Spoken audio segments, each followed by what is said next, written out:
So the purpose of this video is to explain how cutting calories too dramatically in the short term and long term can actually stunt or completely stop weight loss and actually cause people to yo-yo diet or eventually actually gain weight or gain more weight than what they initially even set out and lost. So I'm going to try to simplify this as much as possible, and I wrote a couple of things on the board just to make this a simple visual. So at the top of the chart here, you're going to see calories in, calories out is going to equal your net gain or loss. And we're talking about pure scale weight here, not factoring in body composition, so actual changes in lean mass versus body fat. So this equation stands true for anyone, regardless of age, hormones, etc. It's law of thermodynamics, heat exchange. So essentially nobody can defy this. So if you're eating more than you're consuming, you're going to gain weight. If you're eating less than you're consuming, you're going to lose weight, right? So everybody's heard that before. Calories in, pretty straightforward, right? So for our purposes, let's just say it's everything that you eat or drink that contains calories. There are nuances to this, obviously, in the sense of someone's, let's say, potential gut health, rate of absorption based on that, etc. But just to keep it simple, we're not going to dive into that. So calories in is just going to be everything that you intake calorically. Calories out is actually broken down into 4 parts. And this is where I think a lot of people miss and don't actually understand what this portion entails, and therefore how to manipulate appropriately, how to manipulate the equation appropriately, and all the components of what creates expenditure. So I wrote this out and broke it down into 2 parts. So BMR is what most people will refer to as your metabolism, which for context purposes is not just the switch that you flip on and off. It's every process in your body essentially that keeps you alive, from obviously like muscle gain and body fat loss to digestion, absorption, hormone production, reproduction, fertility, et cetera, right? So every function in your body that requires energy is going to be factored into that. So that's the first component, tends to be the largest. EAT stands for exercise, activity, thermogenesis. So think of this as anything that you do activity-based that is sports specific or workout specific, right? Whether that's going to a workout class, going on a hike that's more intense, swimming, playing basketball. So anything, along those lines that's sports specific or training specific intentionally. NEAT is actually the biggest make or break for most people. So that stands for non-exercise activity thermogenesis. So it's any expenditure or activity that you do that does not fall into that EAT category. So that's not training or sports specific, right? So it could be washing the dishes, vacuuming your house, walking your dog, cleaning something, walking, even tapping your foot and bobbing your head. So basically I think any movement essentially is going to require energy, right? So even in that sense, moving your hands, tapping your feet, being very fidgety actually causes a pretty good amount of energy expenditure. So people that tend to be a lot more active, whether, even if it's subconscious, actually tend to have a greater output for that reason. And the 4th component is TEF, which is thermic effect of food. So for all intents and purposes, that makes about 5 to 15% of someone's expenditure. And basically think of that as any activity required essentially to digest, absorb, break down the food that you took in and consumed, right? So that's essentially what makes up the calories out portion. So I wrote out an example here just so that you better understand what I mean and kind of numerically can visually see why, like I said, eating, what people say they eat too little, but I don't think what people really understand what that means, because like I said, ultimately, if you're eating less than you're expending, you're going to lose weight. Doesn't matter if it's too little. And again, that's subjective if you're not measuring. So I wrote out an example just to show you how eating, again, too little, meaning you're cutting too drastically over time, can actually cause your calories out, so your expenditure to go down, therefore making it harder to lose weight and essentially causing someone physiologically and psychologically to give up, I guess you could say. And that's when they start to kind of fall prey to that yo-yo dieting process. So I wrote this out to make it super simple, but let's say someone's maintenance calories is 2,500, which means if they're taking in 2,500 calories, they're expending 2,500 calories, their weight, let's say, breaks even for all intensive purposes, right? Obviously, there are fluctuations on a day-to-day basis, week-to-week basis, whether that's due to your menstrual cycle, if you're a woman, it could be to stress levels, poor sleep, specific supplements or medication, gut health, or other, underlying issues, etc. But again, let's say someone's calories maintenance is 2,500 calories, factoring in those fluctuations. In order to lose 1 pound of body weight, again, not accounting for lean mass versus body fat, you have to create a negative energy expenditures of 3,500 calories, which means you have to consume 3,500 calories less than you eat, obviously over time. So if someone wanted to lose 1 pound a week, and again, I wrote 2,500 calories for examples purposes, they would now have to eat 2,000 calories per day on average, because that would be a 500 calorie deficit per day, therefore 3,500 calories by the end of the week, therefore they will have lost a pound. If someone wants to lose 2 pounds a week, they have to eat 1,500 calories per day if their maintenance is 2,500 calories. So that's now 1,000 calorie energy deficit, right? So think about how much harder this is going to start to become.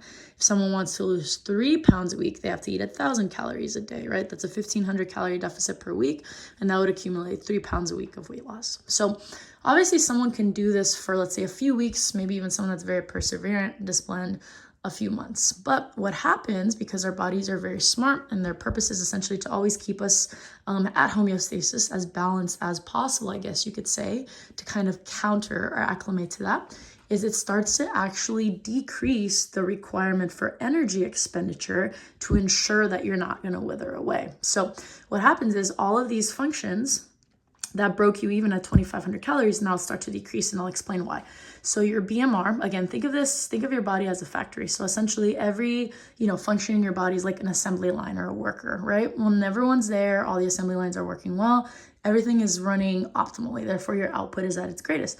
Now, let's say some of those assembly lines broke down or workers stopped showing up. Obviously, your output is not going to be as optimal. So that's essentially the best way to think about it. As an analogy, is your body starts to slow down or shut down some of the functions that you would obviously do or need on a day-to-day basis to make sure that you don't require as much energy coming in. So the easiest one visually to see for women is if your intake is too low, you have a very drastic negative energy balance based on your output.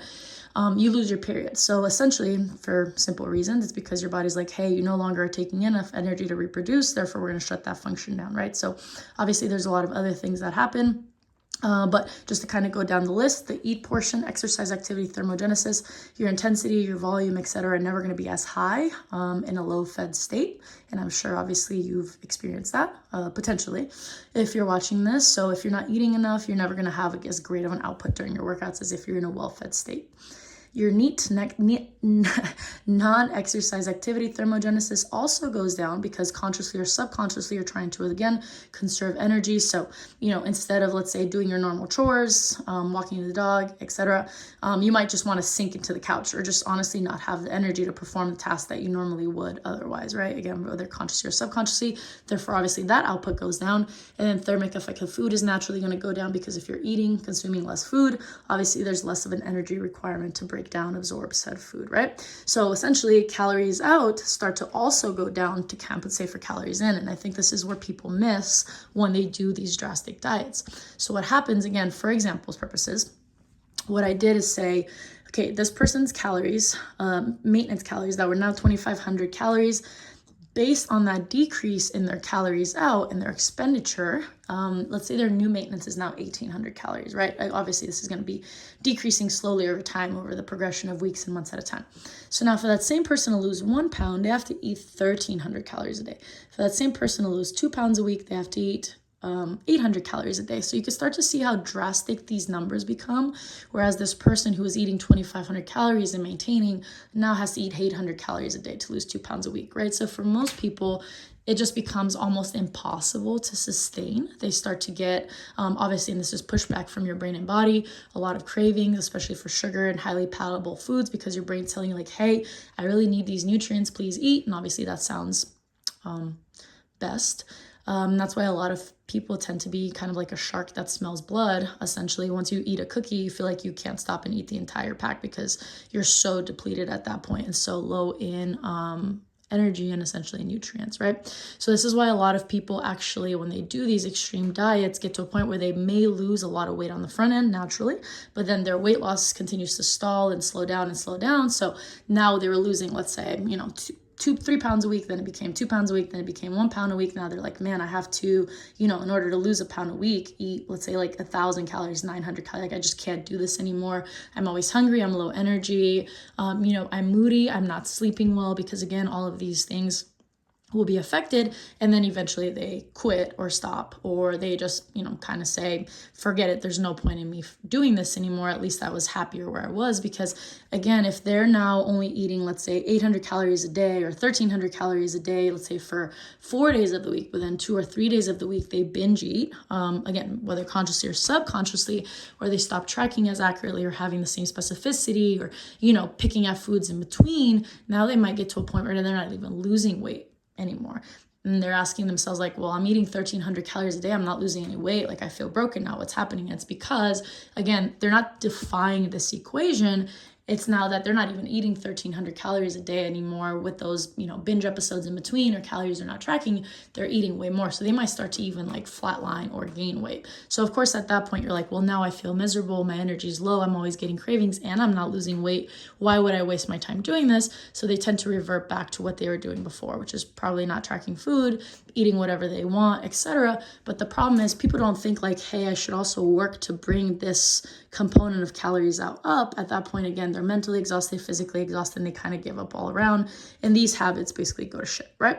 So hopefully this makes sense as to why someone may have a hard time losing weight when they go through an extreme dieting process, especially over time. So again, front end, anyone's going to lose weight if they cut this aggressively, but over time it's just not sustainable, and that's what not sustainable means. So that's when you start to go through a process called reverse dieting, which obviously is a whole nother topic for another day, but hopefully this is helpful for you to just kind of understand how this equation works, and why you or someone or just for context purposes may have had a hard time losing weight when they feel like they've done everything they possibly can and cut their calories over time.